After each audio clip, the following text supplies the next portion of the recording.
पक्षभेद बाजूला विसरून मुंबईकरांच्या हितासाठी आपण या ठिकाणी काम केलं पाहिजे. निवड झालेली आहे. आपल्यासोबत बोलण्यासाठी ऋतू तावडे.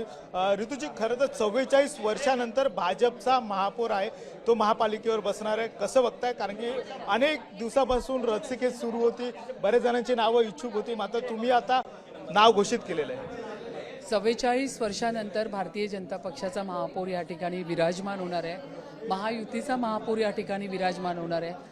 या ठिकाणी आमचे पक्षाचे सर्व श्रेष्ठी, आमचे महाराष्ट्र राज्याचे आमचे देवाभाऊ, आमच्या सगळ्या लाडक्या बहिणींचे भाऊ आदरणीय देवेंद्र फडणवीस साहेब, उपमुख्यमंत्री आदरणीय एकनाथराव शिंदे साहेब, उपमुख्यमंत्री सुनेत्राताई पवार साहेब यांच्या सगळ्यांच्या आशीर्वादाने या ठिकाणी माझी एकमताने मुंबईच्या महापौरपदी निवड झालेली आहे. मात्र एक वेगळं आव्हान असणार आहे, कारण की गेल्या 25 वर्षानंतरून ठाकरेंचं सत्ता होती, त्यामुळे तुम्ही देखील त्यावेळेस सोबत होतात. मात्र यावेळेस आता एक वेगळं आव्हान असणार आहे. सुरक्षित मुंबई अशा पद्धतीच्या तुम्ही घोषणा दिलेल्या आहे, त्यामुळे नेमकी कशा पद्धतीने मुंबईचा विकास करेल? या ठिकाणी सुरक्षित मुंबई, विकसित मुंबई अशा पद्धतीचे जे काम आहे या ठिकाणी आम्ही सर्व नगरसेवक करणार आहोत.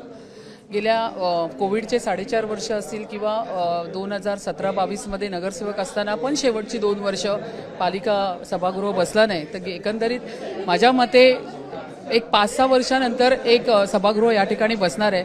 म्हणून माझं तुमच्या माध्यमातून एकच म्हणणं आहे की पक्षभेद बाजूला विसरून मुंबईकरांच्या हितासाठी आपण या ठिकाणी काम केलं पाहिजे. मुंबईतल्या एक वेगवेगळ्या समस्या आहेत, विशेष करून जेव्हा अजेंडा आलेला समोर त्यावेळेस देखील रोहिंग्यांचा प्रश्न तेवढाच होता, पार्किंग संदर्भातला होता, एज्युकेशनच्या, विशेष करून तुम्ही गेल्या वेळेस एज्युकेशनच्या अध्यक्ष देखील राहिलेले, त्यामुळे एज्युकेशनचे प्रश्न देखील तुम्हाला तेवढेच माहिती आहेत, बाकीच्या मुंबईतले प्रश्न माहिती आहेत. आणि ज्या भागातून तुम्ही खरं येत आहेत त्या भागामध्ये गेल्या काही वर्षांपासून मराठी वर्सेस गुजराती हा देखील वाद पाहायला मिळाला होता.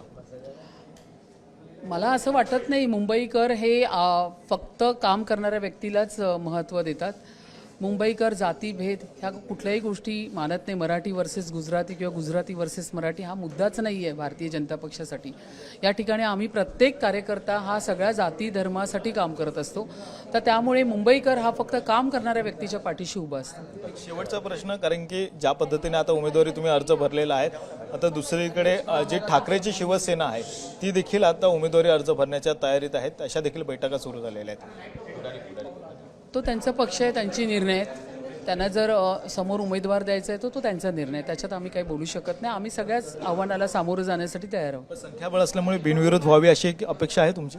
असणार, संख्याबळ असंही आमचं आहे आणि तो लोकांनी दिलेलं संख्याबळ आहे, लोकांनी दिलेलं मॅन्डेट आहे आणि ते सभागृहात आलेलं आहे, तर त्यामुळे व्यवस्थित आणि चांगलीच होणार इलेक्शन.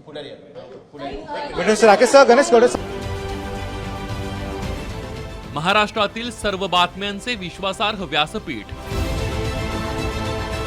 सकाळच्या सर्व सोशल मीडिया प्लॅटफॉर्मला लाईक, फॉलो आणि सबस्क्राईब करा. तसंच सर्व नोटिफिकेशनसाठी